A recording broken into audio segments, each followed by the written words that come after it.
बिस्मिल्लाहिर्रहमानिर्रहीम। अस्सलाम वालेकुम।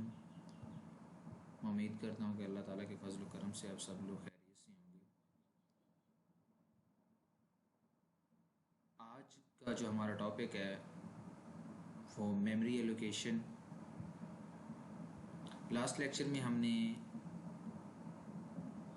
एरे का पॉइंटर्स के साथ कॉन्सेप्ट स्टडी किया था और वहाँ पे हमने कुछ स्टैटिक मेमोरी एलोकेशन की बात की थी और डायनामिक मेमोरी एलोकेशन के बारे में बात की थी। तो मैंने आपको कहा था कि हम नेक्स्ट लेक्चर में देखेंगे।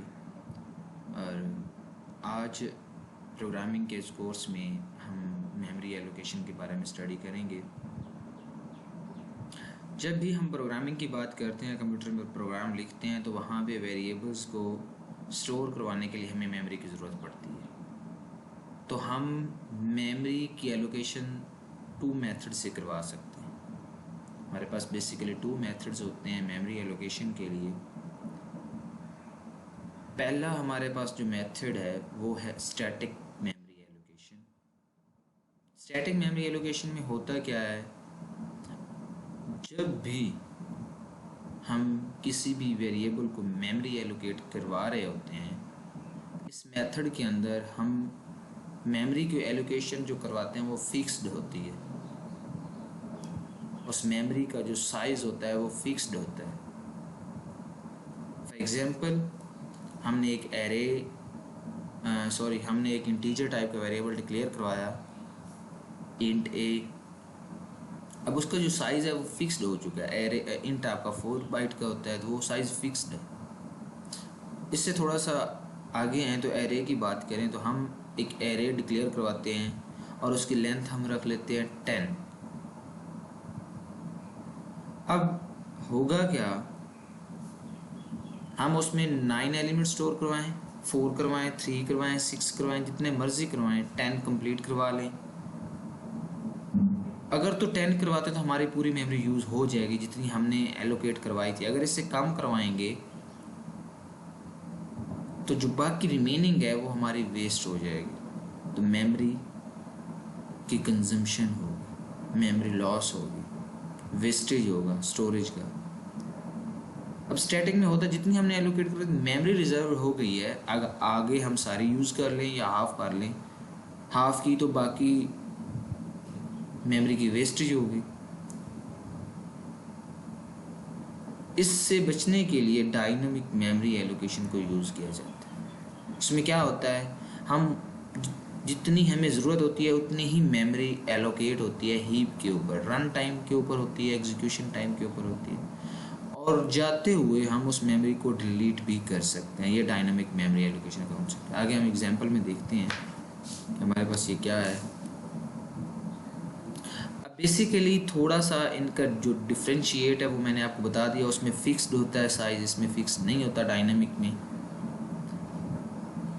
और जो स्टैटिक है वो हीप के ऊपर मेमोरी स्टोर होता है। सॉरी, जो डायनामिक मेमोरी एलोकेशन है वो हीप के ऊपर होती है।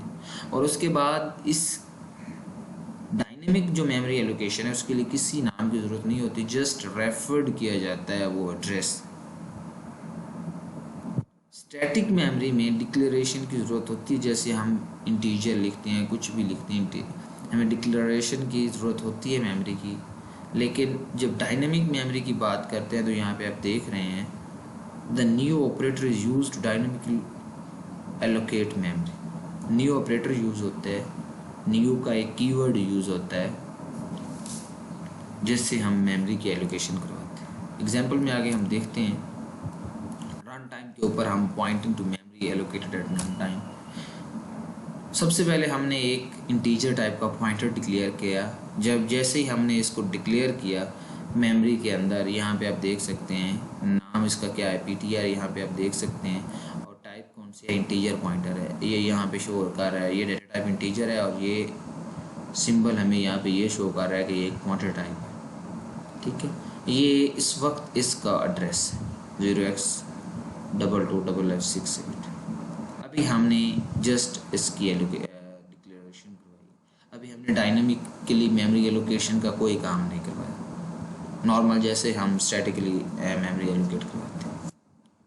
ये हमारे पास है मेमोरी हीप, जिसके बारे में हम डायनामिकली मेमोरी एलोकेशन की बात की कि जब हम डायनेमिक मेमोरी एलोकेशन की बात करते हैं तब हमारा डाटा मेमोरी हीप के ऊपर जाकर स्टोर होता है। अब देखते हैं होता क्या है, हमने क्या किया, यही वेरिएबल हमने यूज़ किया और यहाँ पे क्या किया, इसको ptr is equal to new keyword क्यों यूज़ किया, हम डायनेमिकली एलोकेट करवा रहे हैं और यहाँ पे कौन सी टाइप का करवा रहे हैं वो हमने यहाँ पे मेंशन कर दिया, इंटीजर टाइप। यहाँ पे आप देख सकते हैं जैसे ही ये लाइन एग्जीक्यूट होगी, होगा क्या, जो मेमोरी हमें इधर मिलनी है हीप के ऊपर, क्योंकि हमने डायनेमिकल अब एग्जीक्यूशन करवा रहे हैं, जो मेमोरी हमें अभी इधर मिलनी है उसका एड्रेस यहाँ पे स्टोर हो जाएगा। हमारे इस पीटीआर के अंदर उस लोकेशन का एड्रेस स्टोर हो जाएगा यहाँ। अब देखिएगा ये लाइन एग्जीक्यूट होने के बाद यहाँ ये वाला एड्रेस 0x3D3B3 आगे 8 क्यों आ रहा है, क्योंकि हम इस जगह पे लोकेट होंगे। यहाँ पे देखिएगा ये वाला इस लाइन की एग्जीक्यूशन के बाद हमारे पास कंटेंट, ये वाली जगह अब हीप के ऊपर रिजर्व हो गई हमारे लिए पीटीआर के लिए। क्यों? क्योंकि हमने उसको न्यू ऑपरेटर की मदद से एक्सेस किया। अब जो कंटेंट हम पीटीआर के अंदर सेव करेंगे वो एक्चुअली यहाँ पे जस्ट एड्रेस रहेगा, एक्चुअली कंटेंट हमारा हीप के ऊपर स्टोर होगा। क्लियर है? यहाँ पे देखिए हमने क्या किया, पीटीआर की लोकेशन पे 7 स्टोर किया। अब होना ये चाहिए कि इस लोकेशन के ऊपर जो अपडेशन है 7 की हो जानी चाहिए। अब देखते हैं, ये आपने देखा कि यहाँ पे हमारे पास अपडेशन क्या होगी, 7। क्लियर है? एक और एग्जांपल लेते हैं। ये हमारे पास सिंपल वेरिएबल था, हम एरे की एग्जांपल ले लेते हैं। हमने इनिशियलाइज करवाया एक वेरिएबल ए, यहाँ पे आपने देखा यहाँ पे ये इनिशियलाइज हो गया और यहाँ पे अभी कुछ भी नहीं है। नेक्स्ट क्या हुआ, हमने क्या करवाया, A is equal to new dynamic memory allocation के लिए और इंट 3 कि हम इसकी जो लेंथ है वो 3 लेना चाह रहे हैं। क्लियर? यहाँ पे आपने देखा अब यहाँ पे जो एड्रेस आया है वो कौन सी लोकेशन का है, यहाँ पे हम देख के 0x3D3B A0 यहाँ पे आएगा 0x3D3B और A0 मीन ये फर्स्ट लोकेशन 0x, यहाँ से ये 0 होगा। क्लियर? अब यहाँ पे देखते हैं क्यों 3 लोकेशन क्यों रिजर्व है, क्योंकि यहाँ हमने 3 ली है। देखिएगा हमने फर्स्ट लोकेशन को क्या पॉइंट आउट किया, 300। A+1 लास्ट टाइम पॉइंटर के कंसेप्ट में हमने देखा था, नेक्स्ट मेमोरी के एलोकेशन के लिए हम उसमें +1 का इंक्रीमेंट करते हैं तो हमारे पास नेक्स्ट मेमोरी एलोकेट हो जाती है +1 और +2। अब होना ये चाहिए इन तीनों लाइनों के एग्जीक्यूशन के बाद फर्स्ट लोकेशन पे 300, 301 ये सेकंड पे होना चाहिए और 302 थर्ड पे होना चाहिए। देखते हैं क्या होता है। ये आपने देखा यहाँ पे हमारे पास ऐसे हीप के ऊपर डाटा स्टोर हो गया। क्लियर है? उसके बाद हमारे पास how big is the heap, हमारे पास हीप बहुत ज़्यादा बिग मेमोरी है दूसरी मेमोरी के निस्बत। रन टाइम पे हम इसको अपने ऑपरेटिंग सिस्टम की मदद से एक्सेस कर सकते हैं। उसके बाद हमने बात की थी डायनामिक मेमोरी एलोकेशन के स्टार्ट में कि हम इसको एलोकेट भी करवा सकते हैं और डी एलोकेट भी करवा सकते हैं, डिलीट भी करवा सकते हैं। कैसे करवा सकते हैं? हम इसमें डिलीट का कीवर्ड यूज़ करेंगे जिसकी मदद से हम उसे डिलीट करेंगे। जैसे ये आपके पास डिलीट भी, जो भी आपका वेरिएबल है वो आपने डिलीट करना है तो आप डिलीट करें। क्लियर? यहाँ पे जैसे ये हमारे पास एग्जांपल है, ये यहाँ जब एग्जीक्यूशन हमारी हुई उसके बाद होना क्या चाहिए, यहाँ पे एक छोटा सा डैंगलिंग का कॉन्सेप्ट है। वो क्या है कि the delete operator does not delete the pointer, it take the memory being pointed to and return it to the heap। अब यहाँ पे जो delete का ऑपरेटर है वो हमारे पॉइंटर को डिलीट नहीं करेगा, ये जस्ट वो मेमोरी रिटर्न कर देगा। क्या मतलब, यहाँ पे देखिएगा यहाँ पे हमने अभी जस्ट वेरिएबल पॉइंटर बनाया, ये यहाँ पे हमारे पास आ गया और उसके बाद ये वाली मेमोरी एलोकेट हो गई। इसको जब डिलीट का कीवर्ड यूज़ करेंगे ये हमारा ये वाला पॉइंटर डिलीट नहीं होगा, ये वाला ऐसे ही रहेगा, लेकिन ये वाली जो मेमोरी एलोकेट की करवाई है डायनामिकली, वो हमारे पास ख़त्म हो जाएगी। बात क्लियर होगी? डिलीट का मतलब ये नहीं है कि यहाँ से हमारे पास जो पॉइंटर हमने डिक्लेयर करवाया वो भी डिलीट हो जाएगा, नहीं होगा। सिर्फ हीप वाली मेमोरी हमारे पास नहीं रहेगी। क्लियर हो गया?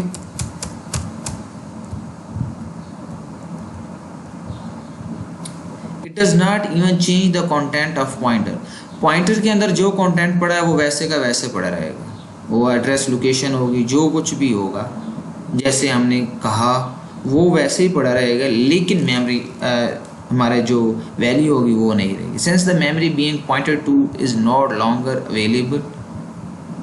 अब क्या होगा कि जो मेमोरी हम हीप के ऊपर पॉइंट कर रहे होंगे वो नहीं होगी, कोई और एप्लीकेशन उसको एक्सेस करेगी। Such a pointer is said to be dangling. ऐसा पॉइंटर डेंगलिंग। बात क्लियर हो गई?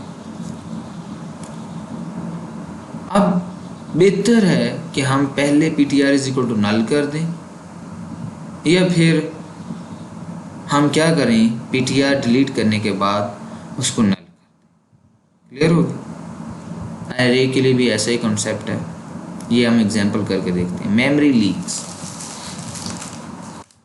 Memory leaks when it is allocated from the heap using the neo operator but not returned to the heap using the delete operator.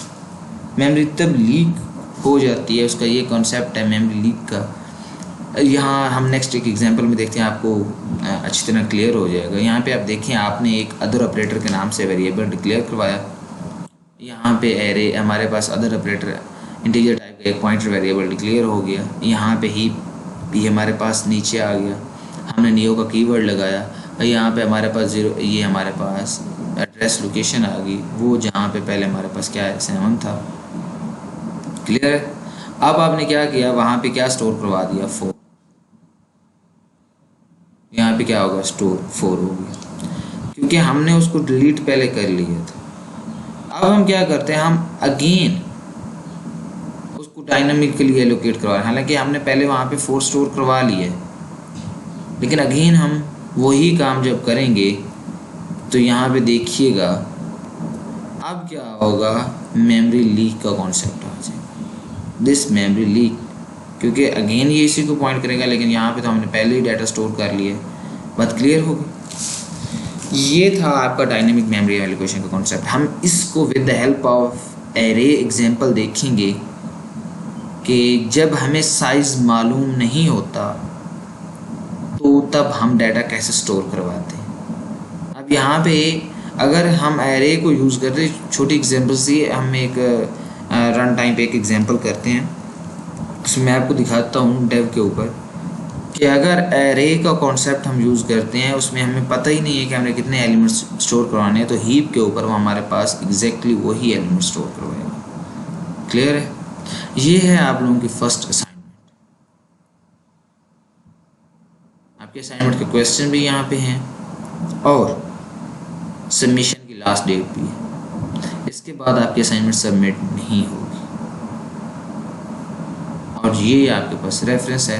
अब अगर इस बात को clear करना चाहिए, ये था हमारा आज का टॉपिक। अगर किसी को कोई कन्फ्यूजन हो तो हम मुझसे कांटेक्ट करें।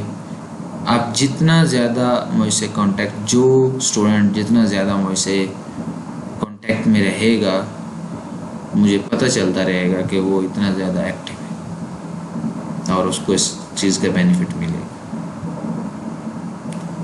आज का हमारा लेक्चर एंड हुआ। खुदा आप सब लोगों का हमें नासिर हो। अपना ख्याल रखिएगा। अल्लाह हाफ़िज़।